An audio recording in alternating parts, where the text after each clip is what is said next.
నీకేమైనా సిగ్గుందా? ఈ వడ్లన్న ఏమిటికి ఎక్కినావు? పొలకాడికి ఏమిటికి వచ్చినావు నువ్వు? ఈ ఏడాది మేమే చేసుకుంటు కాదురా. ఏంది ఏమో బాగా మాట్లాడుతున్నావు? ఏమెత్తిపోతుందని వచ్చినావు ఇంత మాయిలవే? పోయిన ఏడాది ఒక్క బొట్టు నీళ్లు లేక పొలం అంతా బీడుండే. ఈ ఏడాదన్నా మాకు ఈరే, మేము దున్నుకుంటాం. నీ పసలకు నీళ్లు రాకపోతే మమ్మల్ని ఏం చేయమంటావు? అదంతా మాకు తెలియదు. పనివాడ మీ అన్న దున్నిచ్చింది కాదు మల్లేషు. ఓ మనిషి సప్పుడు చేయవు. ఏం అడగానే వాడు పిల్లల సాటుకు పోయి జాక్కొని ఏం అడగాలి చెప్పు. వాడు సప్పుడే ఎత్తలేపా. మిమ్మల్ని బుధకిచ్చుడైతుంది. నడువు రెడ్డికెళ్ళి. అవ్వా ఈ 2 ఎకరాల పొలం ఉన్నది నన్ను వీనికిచ్చి చేసిరు కాదే అవ్వా. ఈ బౌరు పొలంతో నేను సుఖపడతానే అవ్వా. నన్ను ఇంచెలు ఇవ్వమంటారు కాదే అవ్వా.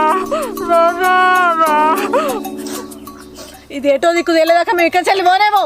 మీకు నీళ్ళు రాకపోతే మా తప్ప. అవసరం ఉంటే ఎమ్మెల్యేకి ఫోన్ చేసుకొని నీళ్ళు అప్పించుకోరి. ఓ పిల్లగా మీకు సిగ్గున్న